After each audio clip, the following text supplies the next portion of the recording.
Mr. One Junior Wastacky 2022 yabika Milan records. Now again Bandino kutanga kuti wani Dini striker saka ndini ndakoka gani Vari kuda kundimisa diva nani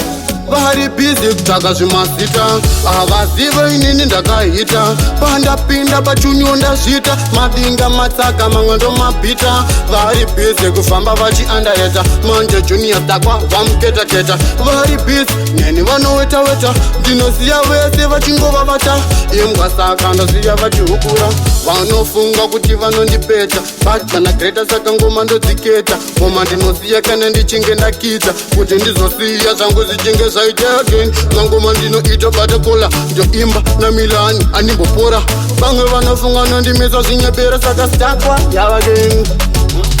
Havazive inini ndakahita Pandapinda pachunyo ndazvita Madinga matsaka mamwe ndo mabhita Vari busy kufamba vachiandareta Manje junior stakwa vamuketa-keta Vari busy neni vanoweta-weta Ndinoziya vese vachingova vata Imbwa saka ndoziya vachihukura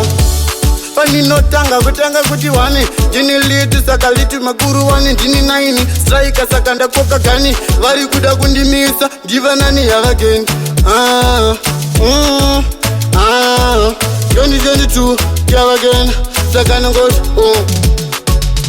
Havazive inini ndakahita Pandapinda pachunyo ndazvita Madinga matsaka mamwe ndo mabhita Vari busy kufamba vachiandareta Manje junior stakwa vamuketa-keta Vari busy neni vanoweta-weta Ndinoziya vese vachingova vata Imbwa saka ndoziya vachihukura Ngoma ndinoziya andife ndakashayikwa paposta Kuti ndigopinde ini ndaitofasta 1, 2, 2, 3 abacosta Endando imba apera nolasta Saka nakoti tsiga ndinotraya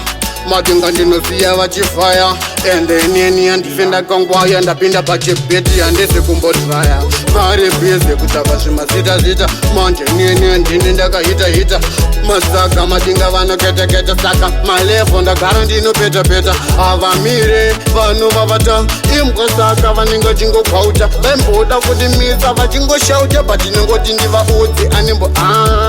Milani vatipe kuti inini aninga vatipe Nekuti ivo ndivo vakachipa Saka chimuti ndipe kunondo Havazive inini ndakahita Pandapinda pachunyo ndazvita Madinga matsaka mamwe ndo mabhita Vari busy kufamba vachiandareta Manje junior stakwa vamuketa-keta Vari busy neni vanoweta-weta Ndinoziya vese vachingova vata Imbwa saka ndoziya vachihukura